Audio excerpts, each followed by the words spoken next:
Hello and welcome to this week's Realty Talk Show. This week we present the third week of Scott Aggett's four-part series helping you get buyer ready. And this time Scott and Bushy discuss the art of, or should I say the skill of, negotiation. You see, negotiation is where a lot of buyers struggle because they come up against skilled seller agent as negotiators. Hey, if this is your first time with us, welcome. You're going to find us on all podcast players and through the Southern Cross Cell Stereo Network. If you like the show, make sure you hit the subscribe button. Help us to continue to bring you the best guests every week. Join the conversation too anytime on Facebook. You can do that by searching for the Property Hub Collective. We'll be back in just a moment as Bushy kicks off this week's show.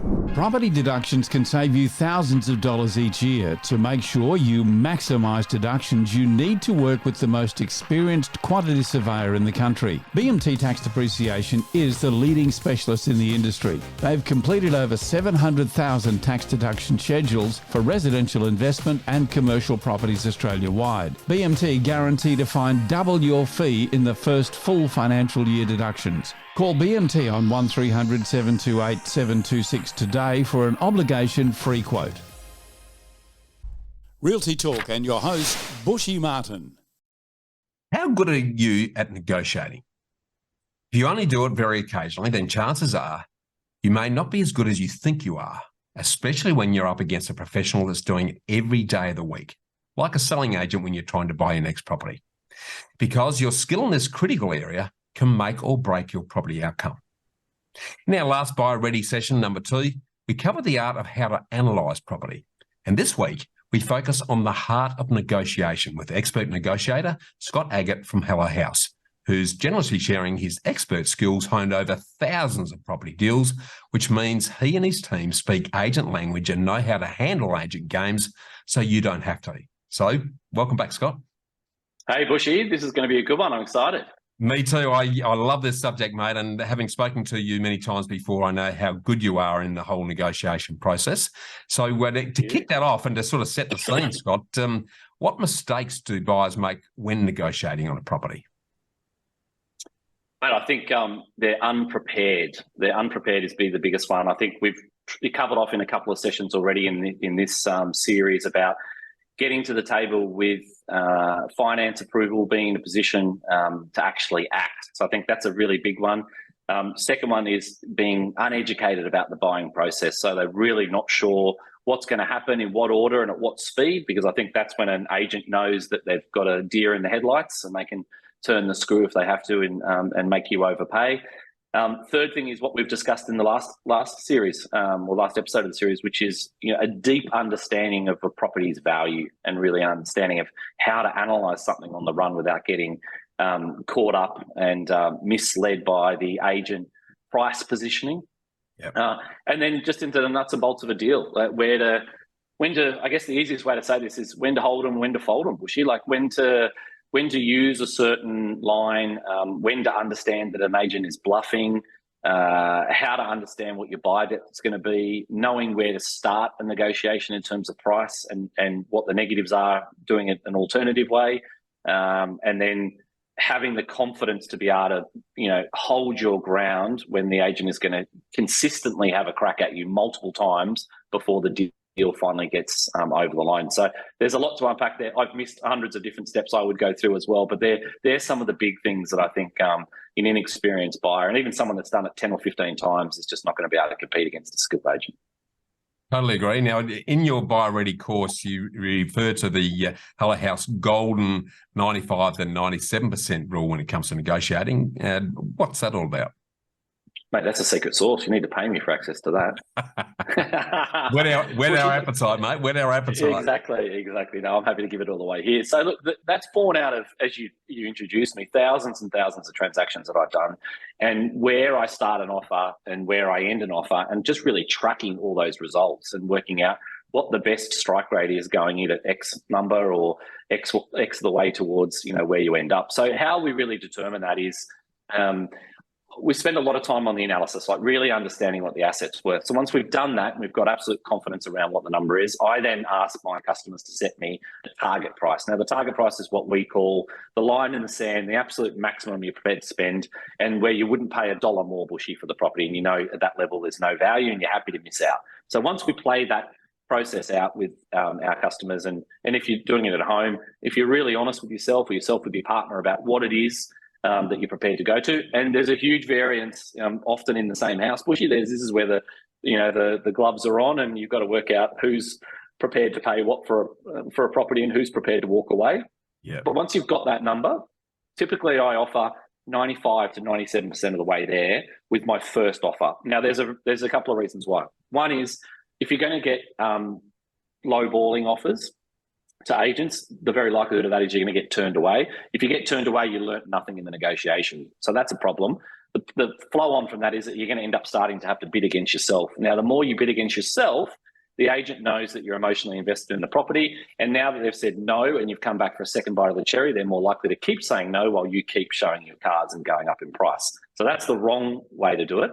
So when we go 95 to 97%, the goal for me is to either buy it with the first offer or engage the seller in a gunfight at that point, and we start the negotiation with the goal to understanding where they're willing to trade so that I can move to that price in a small increment if we feel fit to do so.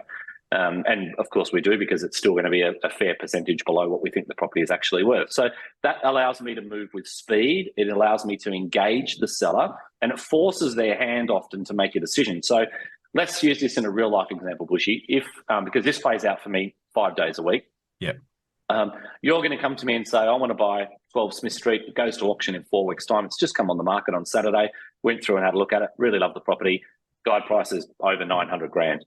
Okay, great. Well, let's do an analysis and do all the due diligence. I'll spit that out to get the actual number where we think it's worth and make sure it's the right asset to buy and there's no complications with it. So once we've done that, what I'm trying to do is drive your offer really hard on day one and get an outcome by forcing the owner to be involved in that process. Every other buyer is going to hold off because the agent's going to say to them, look, it's just week one. We haven't got feedback yet. We'll let you know after the first 2 weekends how we go. And all they're doing is positioning you to pay an emotional premium against other people that are under a pressure cooker at auction, and they want to extract the most money they can out of you. When we go the other way and we engage them with a really strong offer early on day one or day 3 of the campaign or whatever it may be, it forces the vendor into a decision. And the decision that I want them to make is obviously to engage, and I want to learn more about whether they're going to waste our time and they're looking for an outcome that's unrealistic, or if they're in the realms of reality and there's something here that we can get a deal done. So if it's a no, and we don't, end up anywhere near the price, then we can move on day one. We don't spend 4 weeks wasting our time, and we probably don't spend any time doing a building and pest or a contract review either at that point, because it's mostly done verbally. Yep. And if they do engage, we quickly get our ducks in a line and we can purchase that property within the range that we wanted to. So that's the way that I stop a lot of auctions in their tracks. There's a lot more to it. That's one very small part of it. A big part of that process when you're running a negotiation strategy like that is using leverage to control the time, and that reverses the fear of loss with the seller. So this goes hand in hand with a lot more in terms of the overall negotiation, but that little trick works really well for us. Yeah, and we don't use it all the time. We use it the vast majority of the time. There'll be opportunities where we've asked the right questions, Bushy, which is crucial to being a good negotiator, is being a great question asker and a great listener. So I'll ask you questions if you're the agent along the lines of, and I just did this morning on another auction property of, okay, what's your guide price, Bushy? And you'll tell me your number, and I'll say, okay, great. So is your client ready to sell today? Yeah, sure, or no, they're not, whatever. Okay. Where would they need to be positioned to be excited about an offer? Like, where do you think they're going to be looking to trade? Oh, I can't tell you that. It's too soon. Oh, okay, great. What did you tell them it was worth? Oh, as if I'm going to tell you that. Oh, okay, cool. Well, look, our clients are looking in that kind of, 950 range. Are we wasting our time at that level? Oh, look, come along to auction. If that's the best auction offer they get on the day, they're definitely sellers. They're motivated. Okay, great. Well, but I would have already planted the seed that we've got motivation because of another property. So then I'll start digging towards an outcome that I want, which is what buys it. And I've got that answer, and then I can deploy those other tactics And once I've got that answer, I can then decide whether I make an offer much lower if I don't perceive there to be any other buyer interest, or if they're super motivated to sell. But in the vast majority of deals that we do, it's the 95 to 97% rule. So there is variation on it. It's not like a one size fits all. No, I love that, because it's flushing out the exercise up front and early, which is a great tactic, rather than getting caught up with the whole FOMO and the crowd scene at an auction or other exercise. Quick question on that. And you mentioned that you're often saying, you've got interest in another property, so that's bringing some urgency back on the selling agent and the vendor on that context. Do you put a timeline on it, or again, this is one of the variables that you play around with depending on what sort of response you get? Yeah, I typically do put a timeline on it, but I think the mistake that buyers make is they'll say, here's my offer and you've got till 12 o'clock to accept it.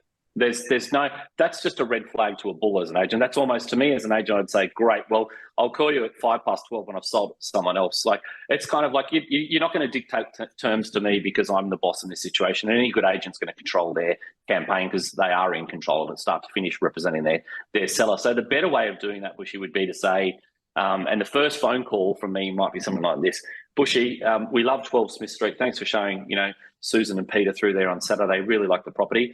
Now, I'm under offer with Susan and Peter down the line in another property locally.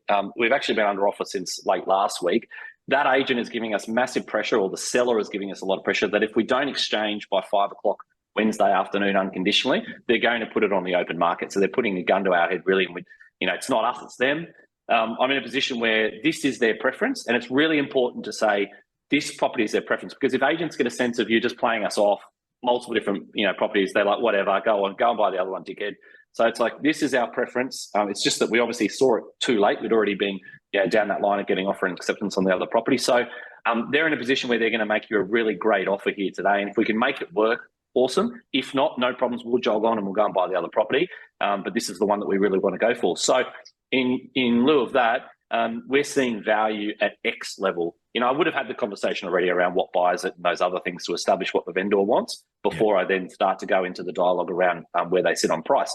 But what happens there is, if you walk into me as a buyer and say, I'm going to give you $950. That's my max I've got. That's my budget. I'll give you all $950 because I really love it and I want to get it done. Versus someone that comes in and talks about value and says, okay, we see value at $950 because of these reasons and because of this time pressure and the rest of it. It sets it up where you've got a situation where if you're presenting those offers to the owner's going to say, well, thanks Bushy very much for his offer of $950, but he can't afford my house. And then the other side is, well, okay, well, they've given me some real reasons here. I need to really make a quick decision because they're not going to be here on Wednesday, and they've given me all the reasons why the value of this house sits at $950. So they're very different conversations that the agent takes back to convey to the seller when they're conditioning the seller. And you've got to put yourself in a position where you're helping the agent to close the deal. So that's why the dialogue that I use, anything that I write, I do a lot of written offers on email because I know the agent's going to share it. So I write it in such a way that's stacked to lead the owner to feel like they're going to lose this opportunity. It's really well written.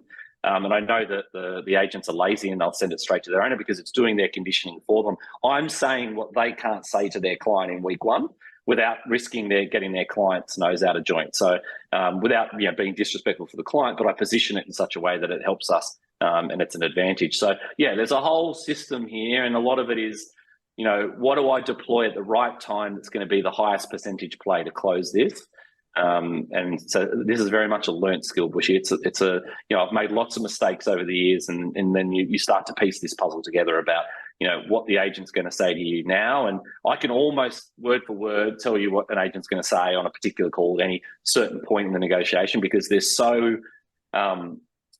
similar in the training and the methods that they do things, that most agents will say the same thing to me at the same time, which means I can see through that and say, well, there's no buyer here, or there is a buyer here. Because if I sat in their shoes, what would I say in this situation? I tell you there's another buyer to create competition or whatever it might be, and that gives you an advantage where you can turn the screw. I love that, and there's a 1,000 bits of gold in what you've just shared with us there that we won't have time to unpack and people will need to do the Get Buyer Ready course to really get their head around that. A couple of the key things that I really picked up on there are helping the agent to do the job for them, because I see a lot of people treating the agent as the enemy and that creates its own issues just because of that approach. The other big thing that there's way too much focus on price. I think that people think our property, they just think about price.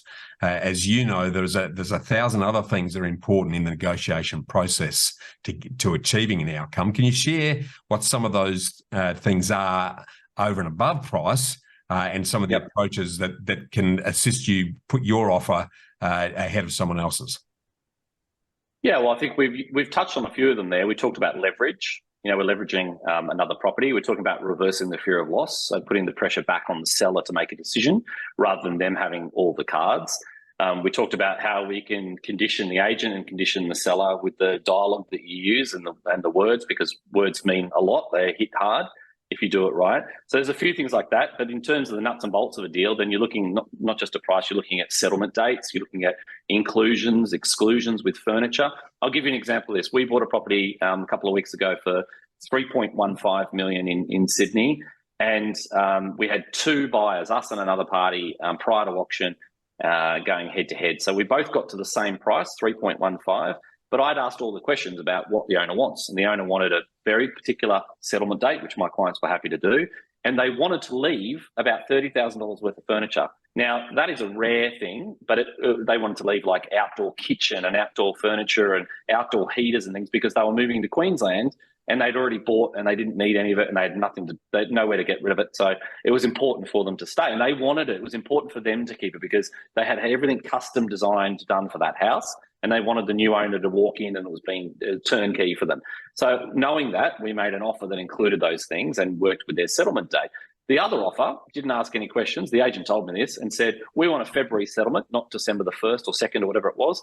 And they never asked about any of the furnishings. So it came to a head and the agent said, well, if you guys can unconditionally sign at 6 o'clock tonight, it's yours. So we bought it, we paid the same price, we beat the other buyer who possibly would have paid more the next day, and we got $30,000 worth of furniture out of it as well. So it's just asking those questions like that to understand inclusions, exclusions, and settlement dates. I often negotiate a 5% deposit.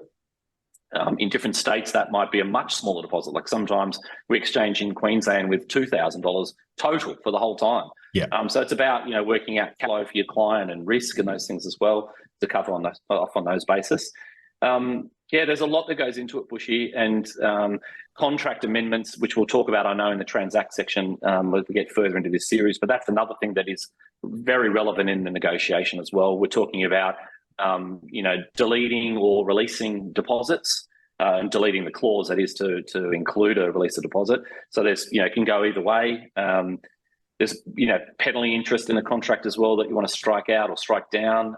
There's lots of different little things that you need to understand about contract law to make sure that you pick the right fight.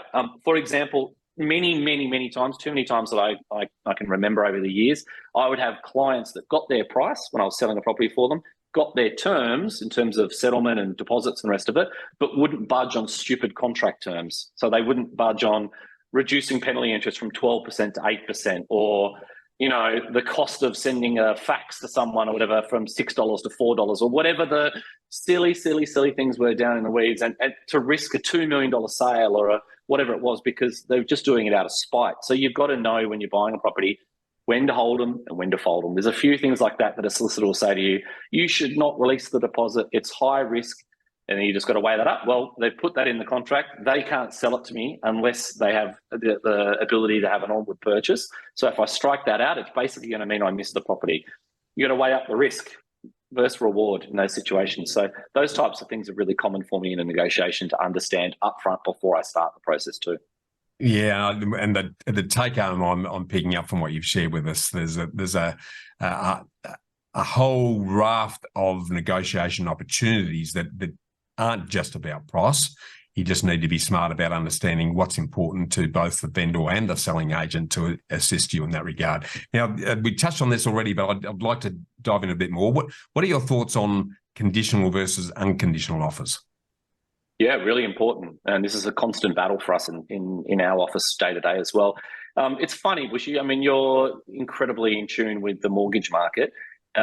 Why do some states or some buyers in different states think that they should have a 7, 14, 21 or 30-day finance clause, but then everyone that buys in Sydney buys unconditionally with a 66W to waive the right to a 5-day cooling off.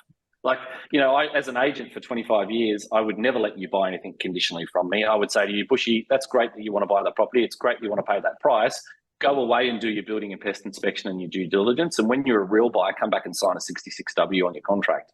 And that was pretty much the way that we dealt with it. And everybody did. Everyone wanted to buy it, so they went away and they bought it like they were buying it under auction conditions. Now, there's potentially 3,000 auctions again this weekend. All 3,000 of those buyers are probably, well, the ones that have got a loan, have got some sort of conditional approval, you'd hope, before they bid. And they're going to take a chance that they're buying a property at the right price and it's going to get valued up by the lender. So, they put themselves in a position where they can buy a property unconditionally. Unconditional contract offers make a massive difference in a negotiation. So if you really need a condition to be added, a clause around building and pest or a clause around a finance term, have a think about that, a deep think about it, because it's just the norm to ask for it in Queensland and WA and certain other parts of Australia. But it's funny because, in Kirra, on one side of the border in the southern end of the Gold Coast, everyone will want a finance clause, and you go to Kingscliff on the other side of the border and you probably won't get one. Same buyer, same streets. And it's just it's a psychological thing that people think they need it. And I think if you really understand analysis and you've got an arm's length of comparable sales evidence and competing listings and you're confident around price, you probably don't need it. You should ask your broker about what the best advice is before you do anything. But yeah, it's an interesting one. So I think to answer the question, unconditional is a substantial advantage in buying a property, especially prior to auction. If you're trying to buy anything prior to auction with a conditional contract, it's almost impossible. It's very, very difficult to do. So you've got to get yourself in a position where you've done your due diligence and you've got the confidence to act. I would say, and it's probably getting off the topic a little bit, well, not off the topic, but jumping. But I have always encouraged my clients to do a building and pest before they offer. Yeah. It's the reverse of what the general, population in the industry thinks. Everyone thinks, well, you lock up the deal and then you get a building and pest clause, but it makes it so much more attractive to a seller when you've already done the building and pest and or a strata inspection report, and you can strike quickly with no conditions. That means the owner's going to guaranteed sale. Even if you're $10,000, $15,000, $20,000 less than another buyer, you potentially could still win it because your terms are better. It just gives you an unfair advantage that, if you spend a little bit of time on doing these things and you work with speed, you can put yourself in a position where you can save a lot of money or secure the first property that you really want to go after. Yeah, good advice. So probably the only comment I'd make around the conditional side of the equation, it does to some degree come down to personal circumstance because, talking about the finance side now, particularly when we've seen so many rapid and almost daily changes in lending policy in the last few years, there are some clients who are sailing pretty close to the wind in terms of capacity, and it doesn't need much for them to fall over. It's got nothing to do with the property. It's about their personal situation. So the only thing I would put a disclaimer on what you've shared with us there is that make sure you talk to a very savvy mortgage broker before you make an unconditional offer to make sure that if circumstances beyond yours and anyone's control, you don't suddenly end up in deep water. Now that's we ask all of our minority clients to go back to their broker as well and ask that. As I said, it's really important to know that. And the other thing is, Bushy, buying in different parts of the country dictates different terms. So in WA, as you know, you need a due diligence clause, or you want to cover your butt there that you are buying the right asset, because they don't have the same. And they don't have the same leeway with building a pest. It's only structural. Exactly.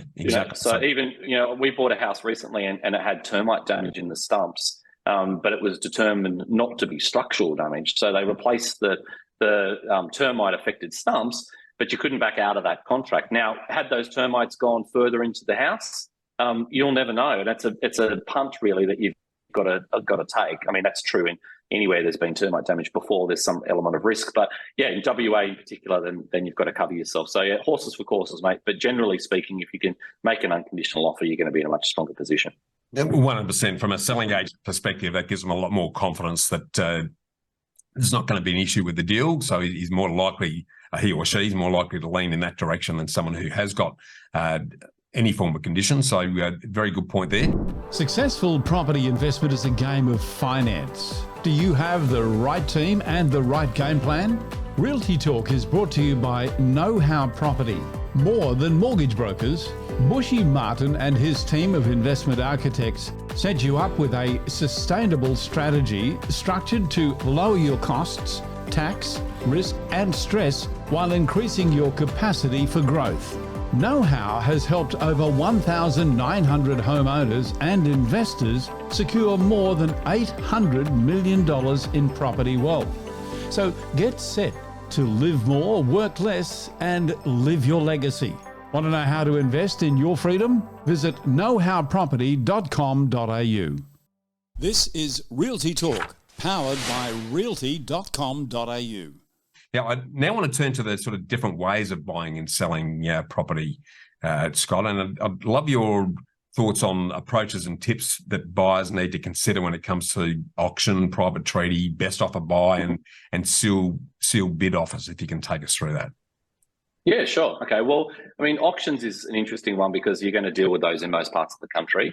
And that's quite daunting for a lot of buyers. And I actually get a lot of people that will say to me, I've found this property, but I'm not interested in bidding on it because it's going to auction. I'm like, that's interesting. Look, you've obviously had some trauma around this before, or someone else in the family has, because you're going to have to deal with it. If you want to buy a particular property, then you need to be wise to the world, right, and how this all works. So I would say to you, we dial it back to what we talked about with that auction strategy before, that the best thing you can do with auction is try and buy it early so that you don't get caught bidding against emotional people that have got buyer fatigue, who are easily misled on pricing because they haven't done their research or homework, and they get sucked into that battle where it's easy for them to go and over 4 weeks fall in love with the property, see it multiple times, and then hit up Bank of Mum and Dad for some extra money. And you're really competing with people that you've got no control over the outcome. So, you know, if you're going to go bid at an auction this weekend, you've probably got 20% chance. You're likely going to be one of five, and you're going to be likely paying an emotional premium to win it. So yeah, just know how that process works and know that there's an alternative. A lot of agents will try to mislead you by saying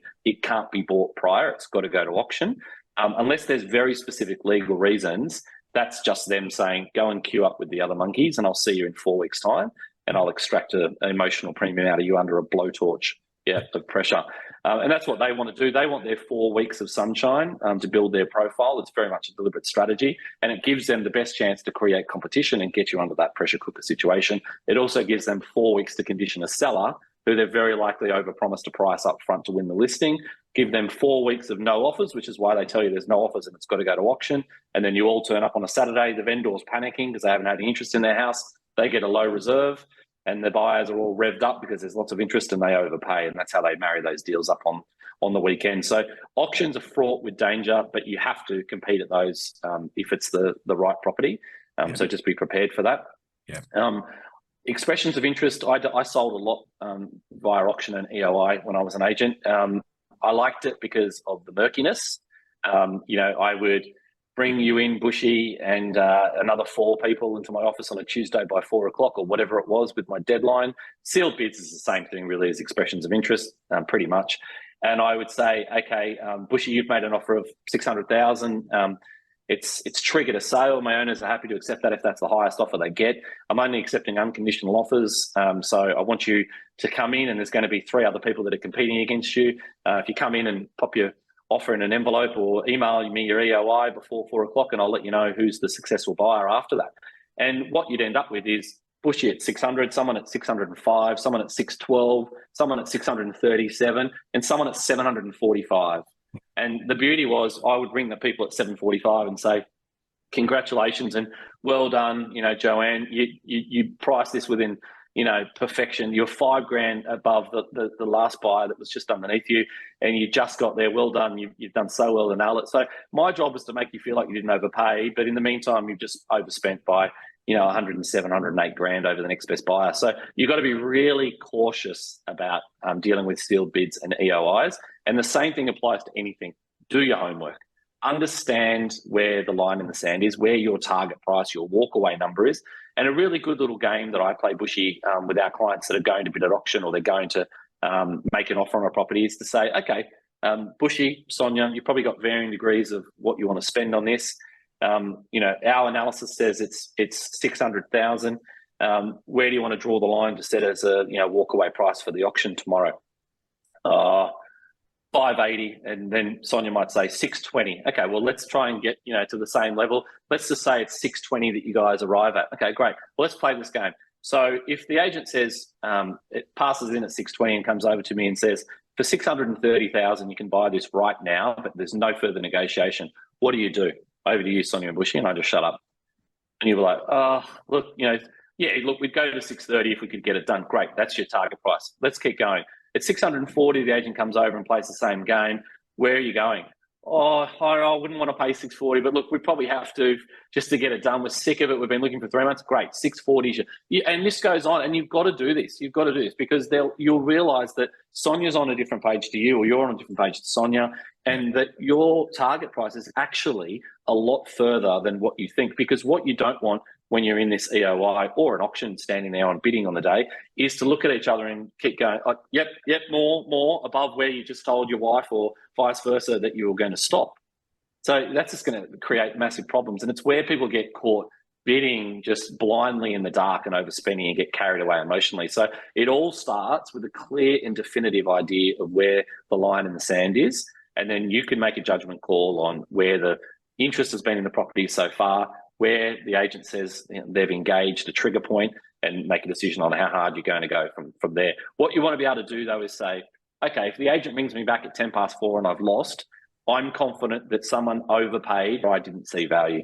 So if I went to 637 and someone paid more than that, I've got no regrets. Good luck for them. It doesn't represent any value to me whatsoever. So we've got clients that will go to auction, and we try to avoid auction at all cost, obviously, for the reasons we've discussed. But we'll have clients that we have to bid for auction. They might have only seen the property in week 3 or week 4 of the campaign. Yep. And I'll say to them, if you do this, you'll have no regrets. And they'll miss out. And I'll say, you're right. Like at that point, good luck to them. And you can just sail that one off into the distance and keep looking happily. So it is an important game to play. 100%. And the number of times, and you would have done this many times more than I, but the number of times I've been at an auction and the couple, as soon as the couple look at each other, a smart auctioneer is going to know that there's still some money to be put on the table. So Yep. if you go in with the strategy you're talking about and you poker face and you hit the level and you just walk away, completely different story. So love that. Now, we touched on this already, but again, in your Get Buyer Ready course, you talk about the rules about bluffing. Can you share some of those with us? You can get caught out pretty badly here if you don't know what you're doing. And that's why I addressed it in the course. So I think for people that think, oh, I know how to negotiate, I'll just tell them I'm walking, or I'm telling them they've got till 12 o'clock to take my offer, and then I'll go. But you've got to understand the circumstances, and you've got to understand that sometimes, like we talked about earlier about how to control the negotiation and win it on day one as quickly as possible by using time pressure and reversing the fear of loss. Sometimes, we ask those questions and we realise genuinely that the owner's not in a position to sell. So some agents will openly say to me, look, I know what you're doing. I know that you want to buy this, and I totally am fine selling it to you. But do yourself a favour and give me till Thursday's open for inspection, because they are just not ready to sell. And it's just going to make everyone's life harder if you go at this too hard. Like, you're better off, they'll end up wanting more money. You're better off waiting till I show them that no one else is interested again at the second open on Thursday, and then hit them with the offer that you want. So you've got to work with agents. You mentioned that before. Like, they don't have to be your friend, but you've got to work with them. So sometimes I take advice or counsel from the agents to say, do you know what? You're dealing with the seller. You're in a better position to understand this. I've asked the questions I wanted to ask. They know what I'm doing. You totally get what I'm trying to do and how hard I'm driving this, but I'm going to just cool my heels a little bit. So there's a bit with bluffing that's the same. So if you're going to go in and just blindly say something that you can't back up or you're going to move from later, you're going to look like you're an absolute beginner with this, and it's going to come back to haunt you later in terms of when you pay more money. So it's about, again, knowing when to hold them or when to fold them. It's about understanding a good time to introduce leverage. It's not when you see a property, fall in love with it, and then say, oh, but also we're under offer down the road. We've got another property. And they're like, yeah, whatever. Everyone tells them the same thing. It's because I planted that seed, possibly even before they looked at it. Yeah. Yeah. Or I get my clients and I say to them, if you're going to do this yourself, when you go through the open for inspection, let them know. Like, we love this property. We couldn't wait to see it, but we've actually already made an offer at, down the road, and this blah, blah, blah, the story that I mentioned before. And you're planting that seed earlier. And then, 3 or 4 days later, you come back to it the agent goes, okay, all right, well, you did actually say that to me on Thursday, so I'm going to take that as gospel. So it's just about being smarter, that the negotiation starts at a much earlier stage. If you are going to try and bluff them, if you are going to use those tactics, you've got to start to utilize, all that dialogue at a very early point to get exactly what you want embedded into the conversation. And then you come back and you just, you hook them again at that point. And I'll use other things. This conversation could go forever around negotiation, but I'll use other things when I'm feeling out where the price needs to sit. That's also a bluff bushy. And I'll say things like, okay, you're quoting 8 to 850, Mr. Agent or Mrs. Agent. My clients, looking around that kind of 9-10 mark, based on what we're seeing locally. Is that a waste of time? Now, I'm not telling you I'm going to pay 9 or 9.10. I just want to know if the 8 to 850 guide is a waste of time and it's really north of 9.10. So, I'll give you an example of this. There was a client that rang us a couple of weeks ago and said, really interested in buying this property. I said, great, what's the guide price? And she said, 830 to 890. And I said, great, what's market value? 830 to 890. Okay, yeah, great. So what's the actual value of the home though? I've said it twice. It's 830 to 890. I said, no, that's the agent's guide price, which is not worth the toilet paper it's written on. That's a marketing ploy to suck you into the fight. What's the home worth based on, comparable sales evidence and market data? I don't know. So she said, look, we've already made a verbal offer of 860. And we're just about, today we've ordered a building and pest inspection, $700, and we're just about to do the contract review, the section 32 with the conveyancer. And I said, let me hang up and call the agent and I'll call you back. And so one phone call to the agent, I said, mate, where do I need to be positioned on this to buy? He said, 830 to 890. I said, yeah, no, I know that's the guide price. Where do I really need to buy this? I'm going to position this buyer in such a way that I can get you a really good buyer on this. Well, I just play buddy. Where do I need to be? I'm not going to overpay, but I'm just making them feel like they can trust me and open up. Oh, mate, it's probably going to have a 9 in it. Yeah, that's what I thought too. Okay, cool. So, based on a few things I've looked at, it might go over 9, right? He goes, oh, yeah, probably will go over 9. I said, what did you guys tell him? He goes, up to 950. I said, okay, do you think 950 would knock it on the head today? He goes, you might get it somewhere between, 9 and 950, depending on the level of interest. But I said, okay, great. Well, one last question.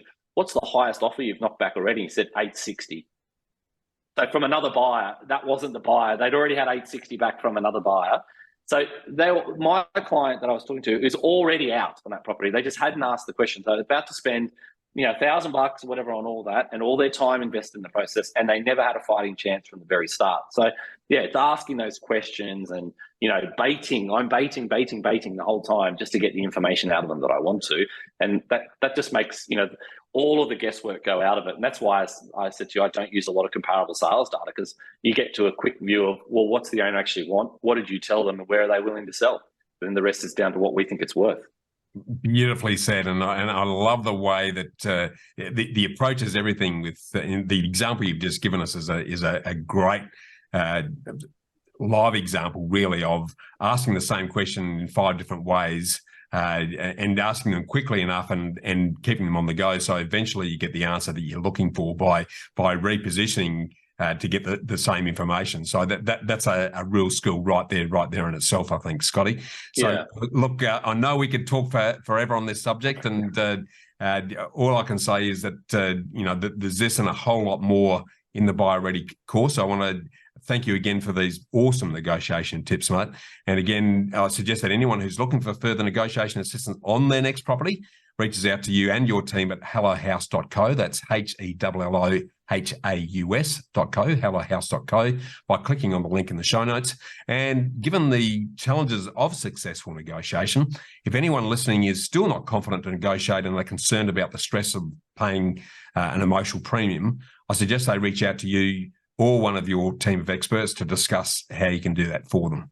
Now, that actually brings us to the close of the negotiation segment. So make sure you keep watching and listening to the Property Hub Special Buyer Ready series, because in our concluding session, we're going to cover off on how to navigate the sales process from offer to settlement in order to secure your dream property with confidence. So thanks for all of your time again, Scott. Thanks, Bushy. See you, mate. Hi, just before we go back to the show, I want to spend a few seconds and tell you about a book that was sent to me that's now become my go-to reference when I'm looking for inspiration about property investment. You know, sometimes it's not about knowing all the answers. It's certainly more important to know what questions to ask. This book by Rusty is called The Property Wealth Blueprint, and it's one that you don't read just once and then put it away. It stays out as a reference. It's a book that you go back to time and time again, as I do, because it's packed with personal experience and with great examples of how to get property investment right.